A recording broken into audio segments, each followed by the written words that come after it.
Hello and welcome to DEI Advisors. My name is Lan Elliott on behalf of DEI Advisors, and today we have Kevin Jacobs as our guest advisor from Hilton Hotels. He is their Chief Financial Officer and also President of Global Development. And Kevin's had a very interesting and successful career journey, so I'm looking forward to him sharing it with you today. Welcome, Kevin. Thanks, Lan. Thanks for having me. It's great to be with you, and I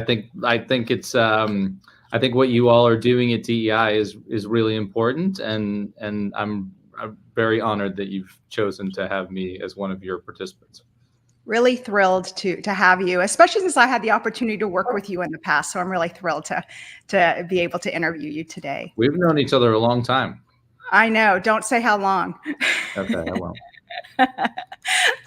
So, Kevin, can you share how you built your successful career, looking back, maybe some of the inflection points and factors that contributed to your success? Yeah, it's hard. I mean, I do get asked this from time to time, and it probably sounds like a disingenuous answer, but it's not when I say I have no idea how I just don't know. I mean, I think if you knew me when I was younger and generally on a better path, but if you had known me, when I came out of Cornell or when I was a younger professional, I don't think you would have predicted that I would be sitting in this chair today. So that, but there was a story there too, in the sense that I really don't know, in the sense because I never had a master plan. And, people call me, we both went to Cornell, right? So students from the Cornell Hotel School call all the time and say, at various points along the way in my career, how do I become X? Like, I want to have your job someday. How do you do it? And I just, I really don't, I can't advise you on that. I think I think everybody should sort of find their own path. But inflection points, I can point to a few if I think about it. I mean, I started out in operations. I was a country club manager. I thought when I got out of college that I wanted to be a country club manager, and then I succeeded in becoming a country club manager, and then very quickly realized I was wrong about wanting to be a country club manager. Nothing wrong with being a country club manager, but it wasn't for me. And so, I was able to,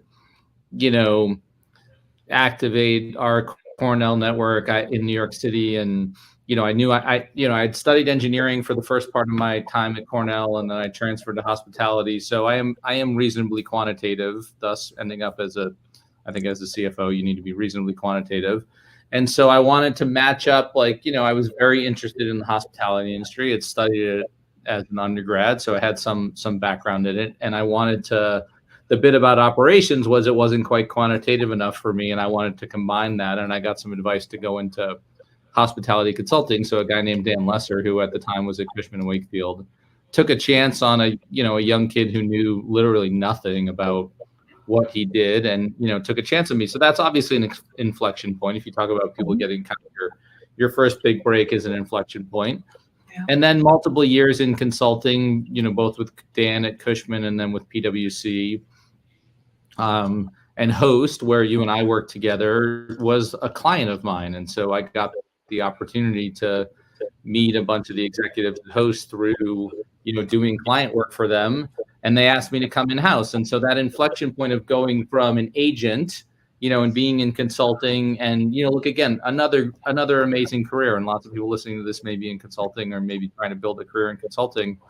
There's nothing wrong with a career in consulting, but what I felt was missing for me was you'd get brought into that to do sort of solve a part of a problem. What I loved about it was the variety, working for multiple clients, and that intellectual stimulation that came from sort of having a new thing on every assignment. What I missed was you weren't in the room when the idea was thought of, and you weren't in the room for the execution, right? Yeah. And you weren't part of the execution. So I think transitioning from an agent to a principal and going to Host was obviously a huge inflection point.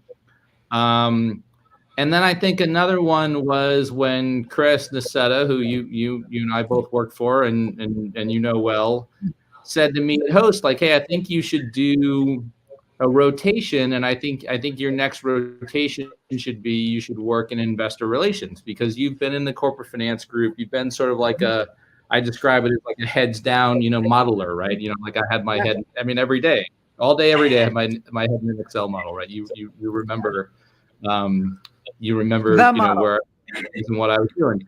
And he said, I think that you should do investor relations because it'll help you kind of pick your head up, look around, force you to think externally as well as internally, understand, sort of understand how it all fits together, meet the people who own the company. And so that was huge for me. I mean, that was probably if I pointed to one thing that set me sort of on a different path and helped me immensely and continues to help me every day in my job today, that would be one thing. And then joining Hilton, right? And I know we want to talk about this some more. I left Host and went to Fairmont Raffles briefly, which was a sort of a jumping off point. But then joining Hilton, had just been taken private, bought by Blackstone.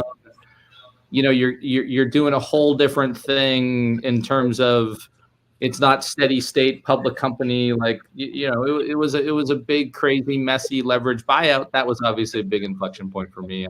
Sort of 14 or almost 15 years later, I think that was a pretty good move. So I never had a master plan. I'm not really sure I could explain to you sort of the how, the what, or the why me. But I know that there have been some definite inflection points along the way that have sort of, I like to say I've been fortunate to continue to fall forward over the course of my career. I've fallen into things, and I somehow have managed to make those falls, forward falls, right? So I've been very fortunate along the way. Yeah. Yeah. And I think we'll talk about it. Some of those forward falls might not have been planned by you, but might have been envisioned by others. And maybe they might have had a plan. No question. Yeah. There's no question. So I want to talk about that in a bit. But how about, even if you didn't have a master plan, how did you look at what skills you might need to develop to advance? Were there certain skills that you said, oh, this is really something that I'm going to need to step up and get better at to continue to progress in my career? Yeah, I think I can't say specifically. Again, what I tried to do, and even going back all the way, really even to the beginning in operations, but particularly when I got into consulting, is I just tried to find the way to make myself the most useful, right? And I think that when the reason why Host ended up being a big client of mine is because, you probably remember this. I mean, lodging REITs have been around. Real estate investment trusts have been around since the 60s, right? But they didn't figure out how to do them in lodging until the early 90s. And like 1993, I think, was the first hotel real estate investment trust. And so I got to PwC in like 1996. And a lot of those REITs were our clients. And this was when, Starwood and Patriot American had the paired share structure. Yeah. And they had a distinct cost of capital advantage to their competitors. And so they were doing deals like crazy. And so that's just where the business activity was, right? So it was almost like, look, it's a game, right? You're trying to make yourself valuable. You're trying to make yourself useful. And I sort of looked around and said, hey, look, the majority of the billable hours are in this REIT space. I don't even know what a REIT is, but I'm going to try to figure it out. And I'm going to try to make it so that I'm the REIT person around here, because that's going to be the way to get the most billable hours and make myself the most useful around here. And so that was, and so I just always tried to be intellectually curious and learn the most I could about whatever was in front of me. So again, I know it's going to sound crazy. People are going to watch this and say, well, okay, maybe the way to success in business is just be a knucklehead and just sort of go with the flow. But I just tried to learn whatever it was I needed to be the most useful I could be. Well, it sounded to me that you saw an opportunity to become an expert in an area, and your natural curiosity just grew from that. And it's interesting because, we've been talking about the word curiosity and curious coming up a lot in these interviews, and a lot of leaders have said that has led them to their next thing. So I think it's interesting that you said that as well. Yeah. I think, I think you also need to know, look, I think self-awareness is a super powerful tool. I'm not sure, and I don't think it comes naturally to most of us. But I also think part of self-awareness is understanding, kind of how you learn. And frankly, I wasn't that great at school. Like, I was a decent student. I wasn't a great student. I'm not really a classroom learner. So when a lot of people learn better that way, and they better themselves through getting an MBA or executive education or professional certificates. And that's all awesome if you're that kind of learner. I'm an applied learner. So the way I learned how to, when I became a hotel appraiser, the way I learned how to, do a hotel appraisal wasn't by reading a book about it, although I did read a book about it, just because I thought I could, but it was by going into the model and just reading the code, right? How does this puzzle work, right? And so knowing how, if you want to make yourself better, you should understand, how you learn the best and put yourself in those environments more than others. That's great advice, for sure. Absolutely. So you've had a very successful career, obviously, as we've talked about, but like everyone, it's not without its setbacks. Can you share how you approach a problem? How do you process it? What tools do you look for? What do you do first? Yeah, the first thing I do look at, and again, unfortunately, knock on wood, I haven't had too many situations where it's like, a personal crisis, but I think, we all have our stuff. But I think in business situations, look, the most recent being COVID, and that's probably the easiest one to talk about. But I've had plenty of times, what do you do when you're a couple of years into a leverage buyout and the world blows up and you're, pushing 20 times levered? Or, what do you do when you become CFO 6 months before taking a Fortune 500 company public and you have no idea how to do that, right? So or how do you break the company up into 3 pieces and do 2 tax-free spinoffs at once? Those things can be very overwhelming, and particularly in the chair. The last 3 times of those, when we did our IPO, when we did our spin transactions, or when COVID hit, when you're in the chair that I'm fortunate to be in, the sports example would be you're the quarterback, right? So you assemble these big teams of people to help solve problems, and people are looking to you to be the leader. The first thing I try to do is remain calm, right? I think I'm a reasonably calm, you've known me a long time. I think I'm a reasonably calm person by nature. And I think fortunately for me, I think I tend to project more calmness than what's actually going on inside of me, which is good because I think people respond well to calmness. And then I try to sort of like always not get too far ahead of ourselves. In all of those situations, whether they be corporate transactions or getting through a crisis, we've sort of gathered together, thought about what we were up against, tried to put together a plan, and then you just have the plan and work the plan. And so I think the first thing I do, and I think if I had a major crisis in my own career or my personal life, I'd like to think I would do the same thing, right? Which is just don't panic. Like, you can't sit on your hands and do nothing. You can't freeze, it requires action. But I try to remain calm. I try to be planful. I do like a good crisis and a good, seemingly impossible project. I have this, this weird, Chris and I talk about this often, like in a strange way, we sort of both feel like we thrived during COVID. Not that you would ever wish that upon the world or upon the business again, but we did do some of our best work during COVID. So I think I do, in a weird way, enjoy a good crisis and a good challenge. But I like to approach it methodically enough to be able to do a good job, but not so methodically that you start to get analysis paralysis and that you can't, keep moving forward. So absolutely. Yeah, it requires a balance because you can just go down that rabbit hole of analysis paralysis, right? And then how do you motivate your team? Because they might not be as calm or as outwardly calm as you are. What do you tell them to help them get through something like that? Keep them focused on, why it's important that you get through it, what success looks like, and what that it's gonna be good in the end. And then again, tell them that it sort of sounds cliche, like everything's gonna be okay, but you sort of again project that everything's okay.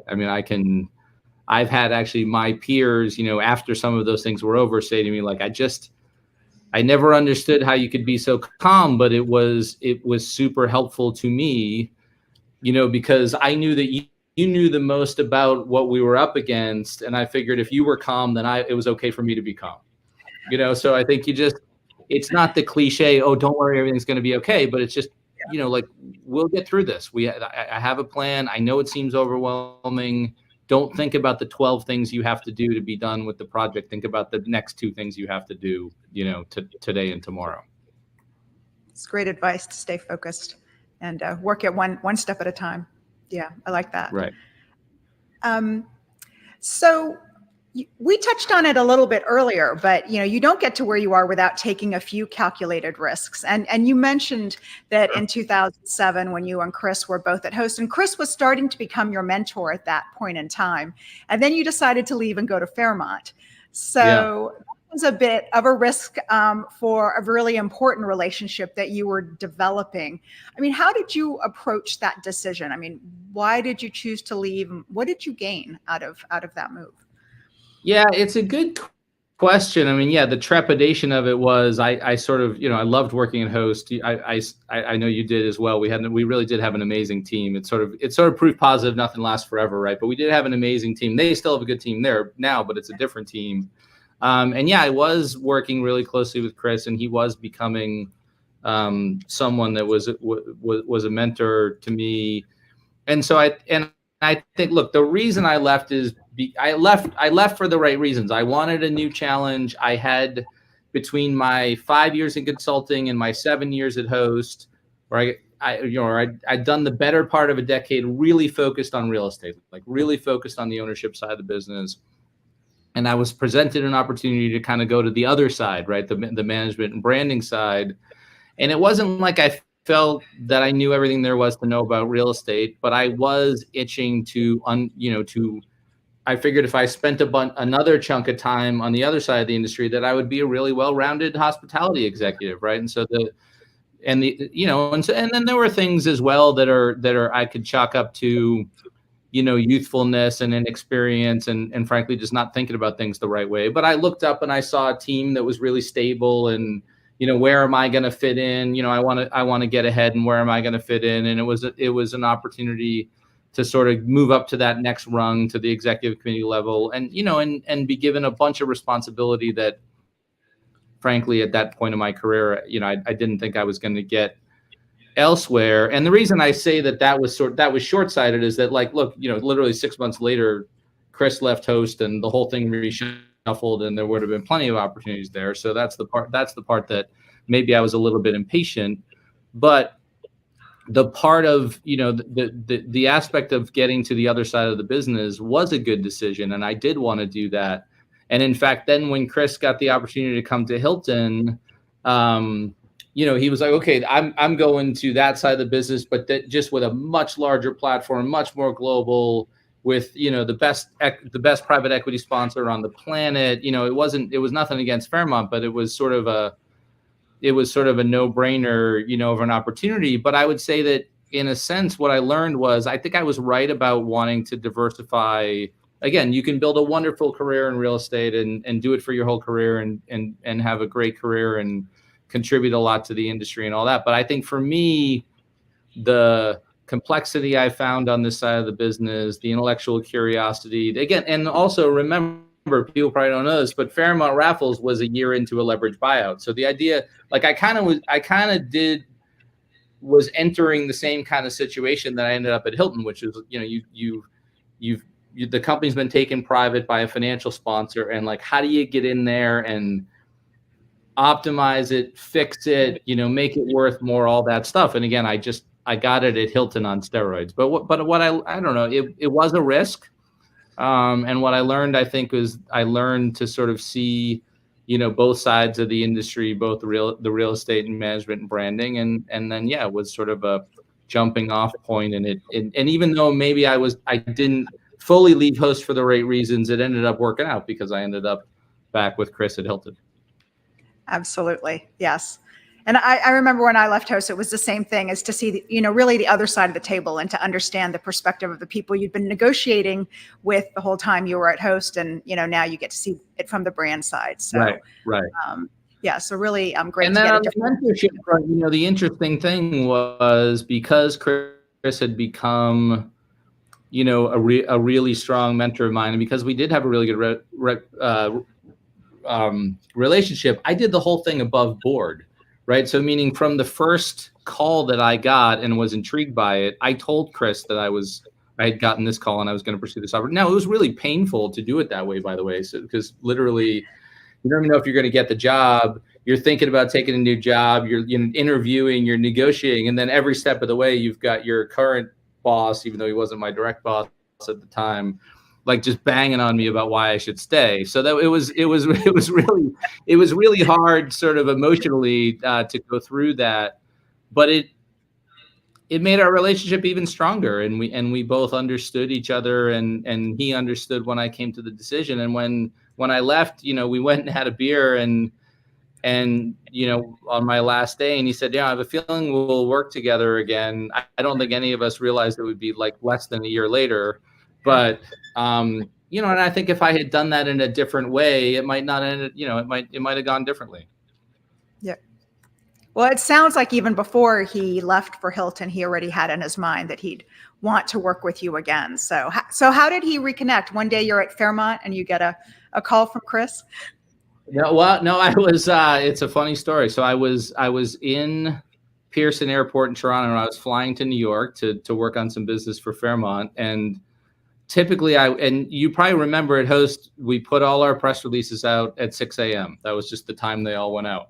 And I normally would not have been on the grid at 6 a.m. I mean, I'm a reasonably early person, but not that early. But I was up early because I had an early flight. And so I was going through security, and Host had put out their press release that Chris was leaving, and a friend of mine forwarded it to me, but in the forward, which was all I could see, he said, "So are you moving to Los Angeles?" I'm like, why on earth would I be moving to Los Angeles? And then I scrolled down on my old BlackBerry, because if you work for a Canadian company, you had to have a BlackBerry. So I scrolled down and I saw the press release, and I almost dropped the phone.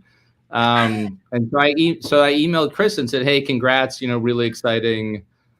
And like he just responded immediately, just said, "Call me." And so I'll probably keep the conversation, but and then I call, and then I didn't have anything to do. I was waiting for a flight, so I didn't have anything else to do. So I did call him, and I said to Mary, his assistant at the time, who ended up working with us at Hilton, I said, I know he can't talk to me. I know, you could hear the phone ringing off the hook in the background and people screaming. And I said, I know he can't talk to me, but he said to call. So I'm doing the tag you're it. I'm placing the call, And she goes, no, he wants to talk to you.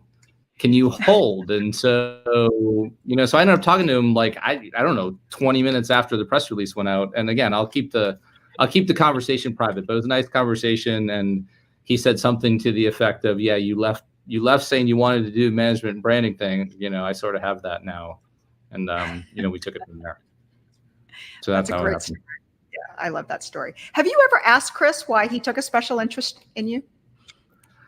I don't know if I don't know if I've ever asked him that directly. But I would say that we have my annual reviews are pretty short. Like, I always say, like, we have a pretty consistent feedback loop, between each other. Partially, he's my boss, so he's really good. I would say, all kidding aside, he's really, really good at constructive feedback, understanding your strengths and weaknesses, helping you, enhance your strengths, minimize your weaknesses. So all kidding aside, he's really good at it. But I do get a fairly, I generally know where I stand, and I generally give him, feedback as well. And so I wouldn't say I've ever asked him that directly, but I think I have a pretty good sense of why. And I think I think sometimes people just mesh well. He's really, him well. He's extroverted.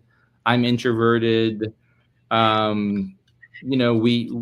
He's pretty excitable, I tend, I'm a slightly better listener, and so I just think we work well together. And I think, look, I'll give myself some credit. I started earlier by saying a lot of what I focus on is, trying to make myself useful. I think I've been a good partner of his too. Like, I think I understand, First of all, when I was younger, I was doing a lot more of the actual work, than I am now. And I just tried to every single thing. I never took a day off, right? Every single thing I produced for him and for everybody else we worked for at Host, I tried to do a good job, and I think I did a good job. I think I understand his voice. I think one of the things that's really hard, particularly in a big company as a leader, is the classic game of telephone that kids play. Like, that's a real thing, right? I mean, human beings hear things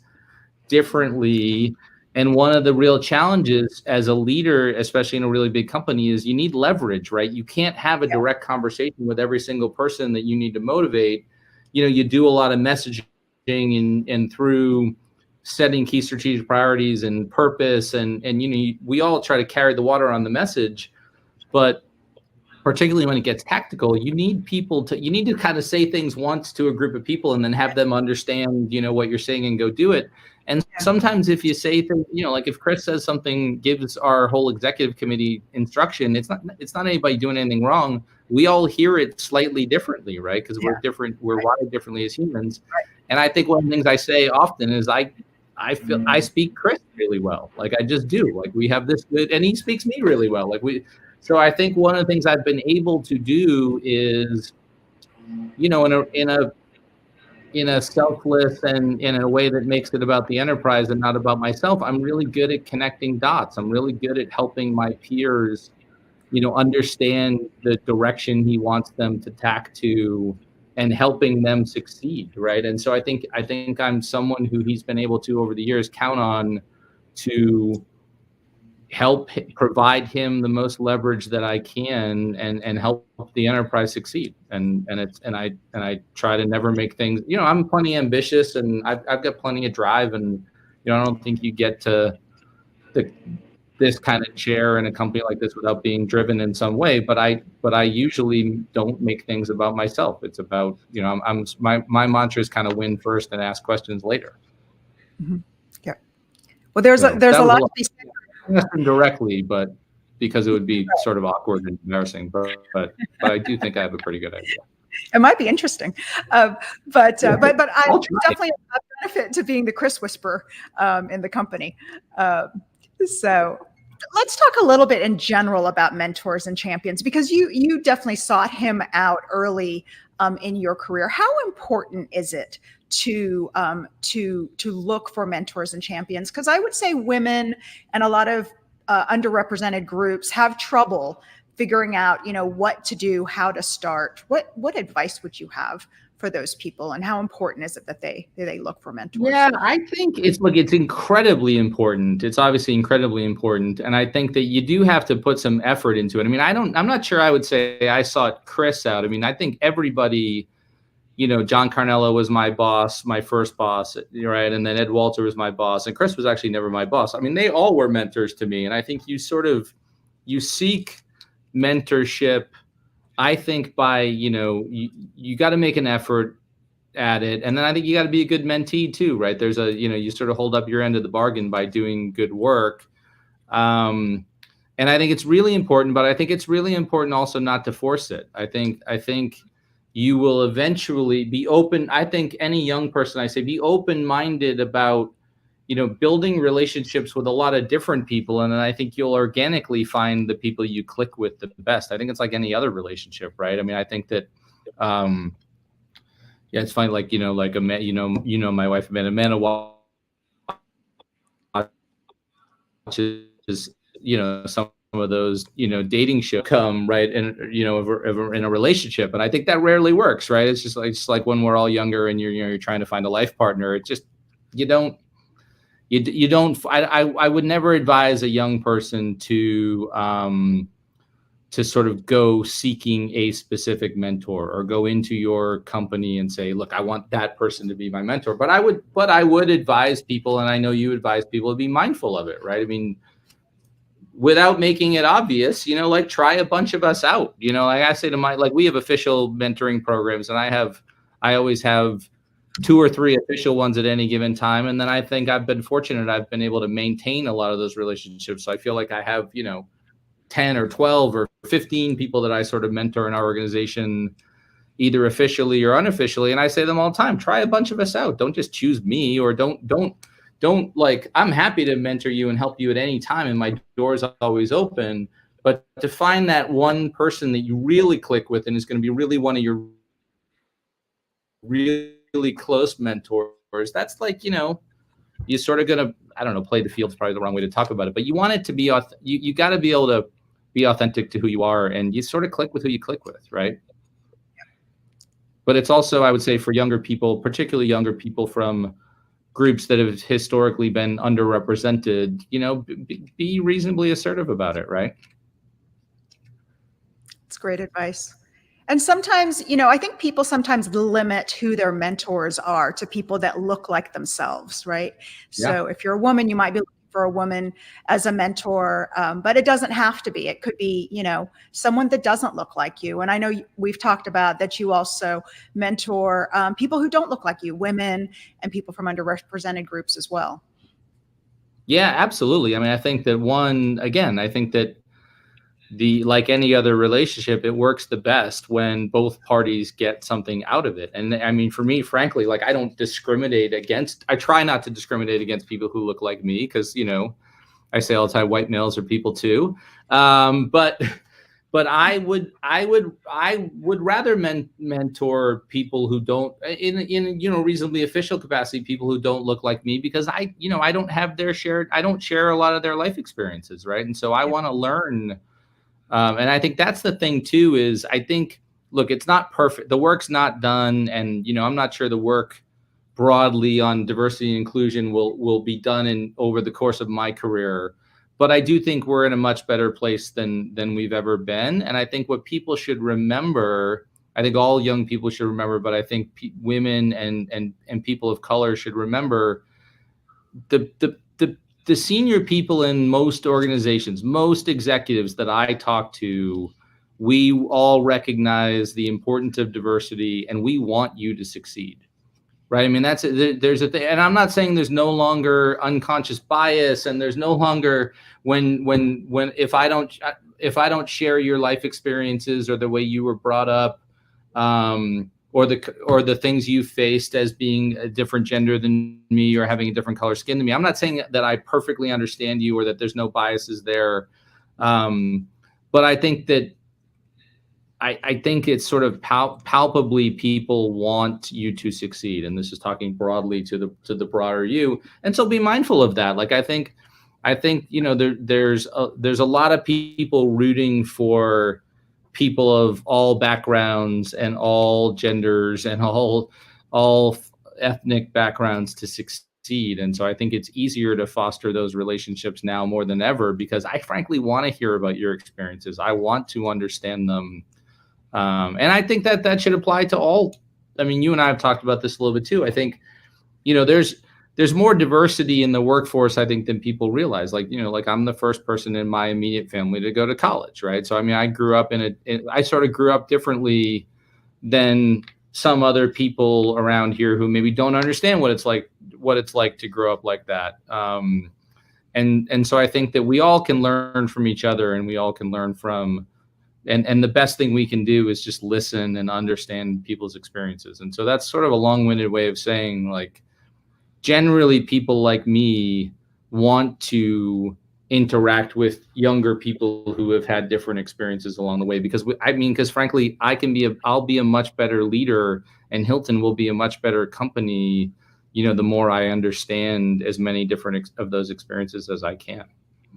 Absolutely. Agreed. And let's talk about that a little bit, because I know you and I have talked about diversity being more than race and gender, right? It can be diversity of thought, diversity of culture. You lead global teams, or backgrounds, like you mentioned, being a first generation, the first person in your family to go to college. But managing diverse teams of people with very different thought, yes, there are benefits to it, but it can also be challenging, right? It's much easier if Kevin Jacobs walks into the room and says, this is what I want, or this is what Chris said, this is what he means, this is what we need to do, everyone go and start working on it. That's much faster and cleaner.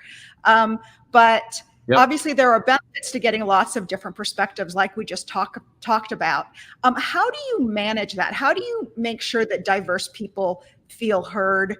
And then on the other hand, how do you make sure that the other people in the room who want to move quickly and don't really want to slow down for lots of different inputs and approaches, how do you manage that?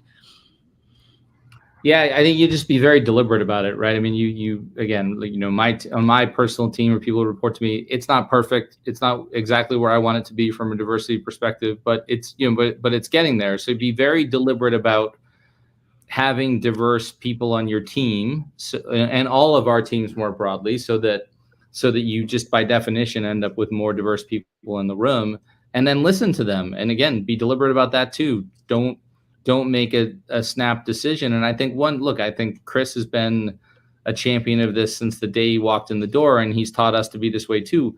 Look, we just make better decisions if we listen to and we're getting different perspectives. And think about it, like, we're a really big company, right? I mean, we serve over 200 million customers a year or something like that, right? And that, guess what that customer base looks like? It doesn't look, it's not a homogeneous customer base, right? And so we're selling a product to a very diverse customer base. We better be thinking in a diverse way, or we're going to create products and service experiences that don't resonate with our customers. And so it starts out sort of fundamentally, it turns out it's pretty good business, right? To behave that way, and you get better outcomes. I mean, it happens to be the right thing to do, but in the end, it makes you a much better business. Yeah. And that's absolutely the job. Yep. So one of our favorite questions on DEI Advisors is, what advice would you have for your younger self? I think this speaks a bit to self-reflection. And I think when we've talked about it, we find that our answers differ over the years. We have different advice for ourselves. So right now, Kevin Jacobs, what advice would you want to give your younger self? It's such a good question, and it's so hard to answer. So I think there's sort of obvious things, right? Because hindsight's 2015, and I did think about this in advance. I should have taken better advantage of opportunities I had to learn. I mean, I was fortunate enough to go to Cornell, and there's all these amazing things there that I sort of didn't explore. Now, it'd be impossible to see everything and experience everything because it's a huge place, but I could have done a better job. I thought I sort of stayed in my lane a little too much, but unfortunately, I'm getting a second chance. I just joined the board of trustees, and so now I'm going to get to go back on campus, and because I'm a trustee, I can do whatever I want generally, as long as it's I'm not breaking any rules. So I plan to sort of revisit some of that, and I think this sort of the standard issue, be more intellectually curious along the way, learn more. But I'd say in the end, and this answer could, if taken in a certain way, could sound conceited, and I don't mean it to be. I don't think I'd change much of anything, actually, because I think that part of the whole, kind of being a little bit less mature and a little bit lost in terms of when I got out of college, like not really knowing what I wanted to do and not being super driven and not being the model student and getting all the good jobs or I got none of them, for the record. But I think that's part of what made me who I am, and part of who I am. And I think it's created some resiliency in me, meaning like I didn't have this like perfectly like laid out plan for me, and I didn't have all the opportunities, so I had to sort of scrap my way to them.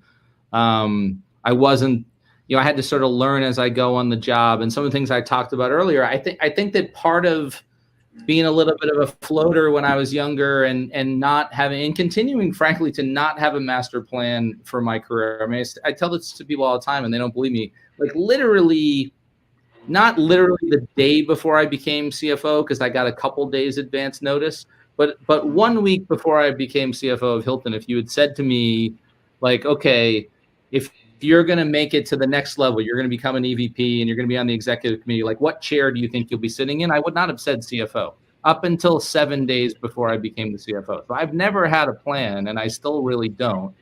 And I think that's part of what made me who I am. So I think as much as I wouldn't necessarily advise young people to behave that way, Like if you want to be like, if you want to get the best job coming out of college, or you want to get the the most promotions early on in your career, I'm not sure I would sort of behave the way I behaved.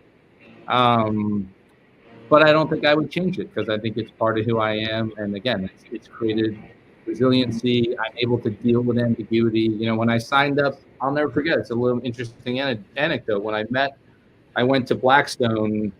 I had interviewed at Hilton, and then I went to Blackstone to interview with the Blackstone folks who were responsible for the Hilton investment. And one of my interviews was with Ken Kaplan, who now is the co-head of real estate there. And he said, "Hey, listen, this is great.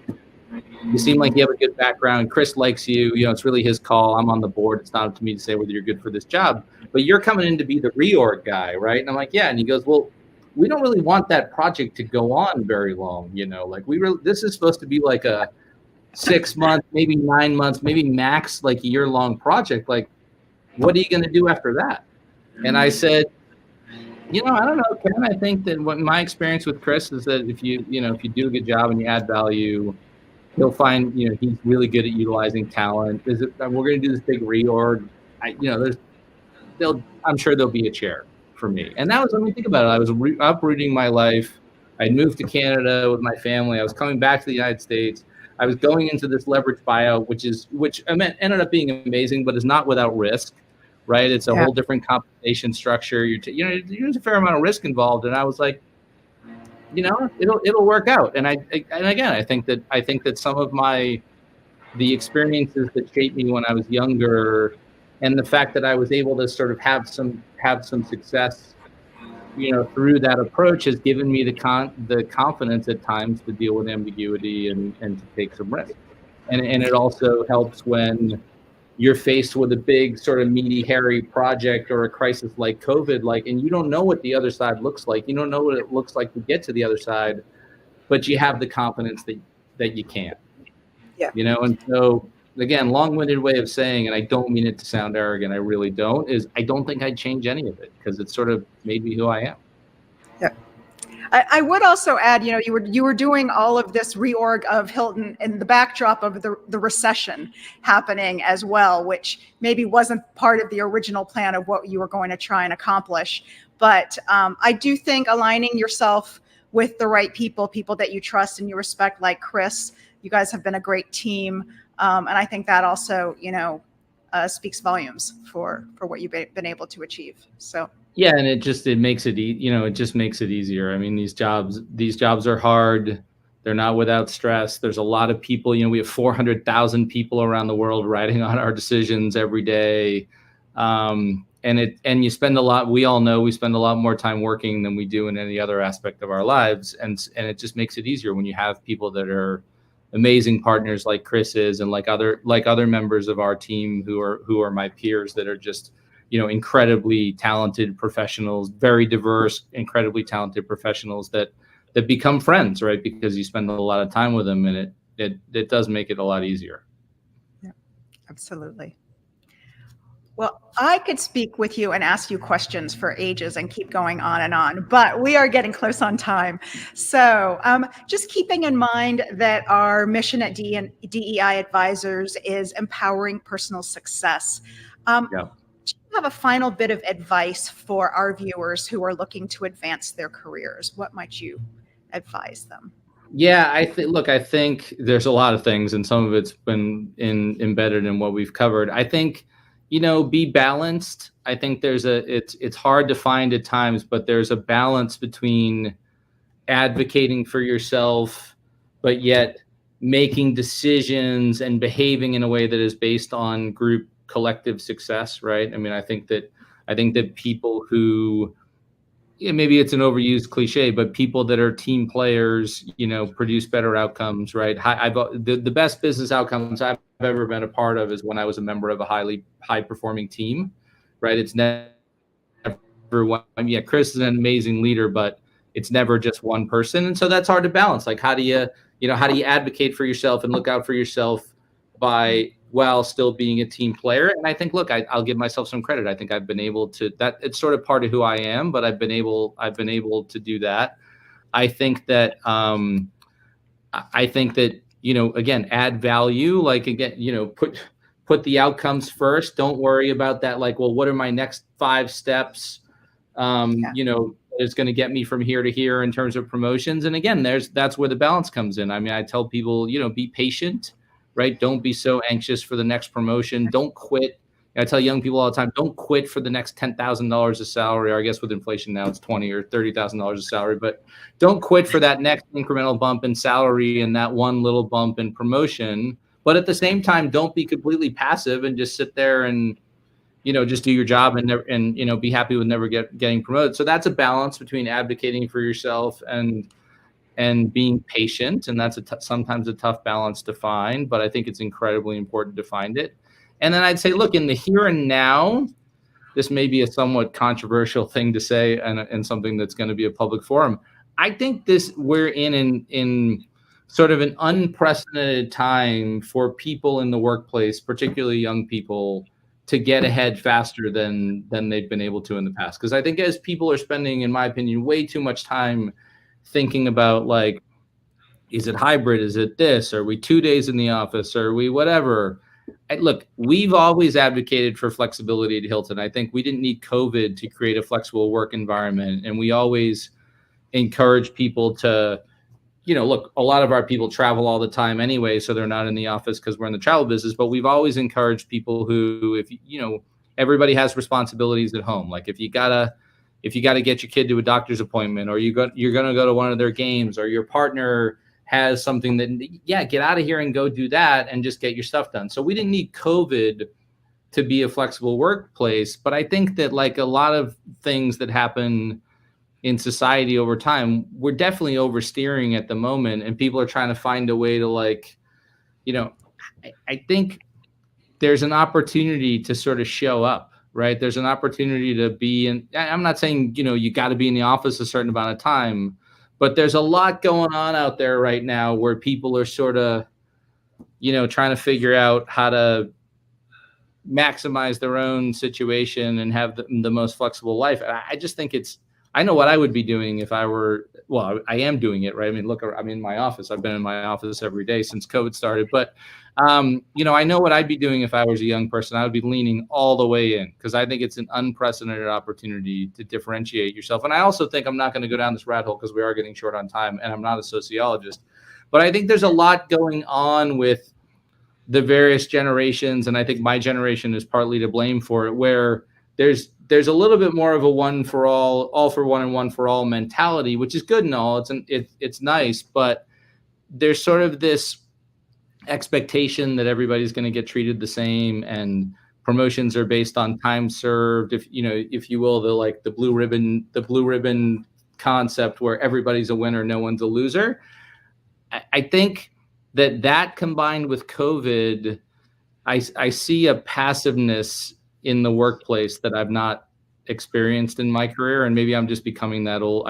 Somehow woke up, we were the young people when we worked together at Host. I somehow woke up one day and now I'm the crotchety old, like, get off my lawn guy. I don't mean to sound like that. I just think that if you're a young person today, there's a real opportunity to lean in and accelerate your career in a way that may not have been available, at other times.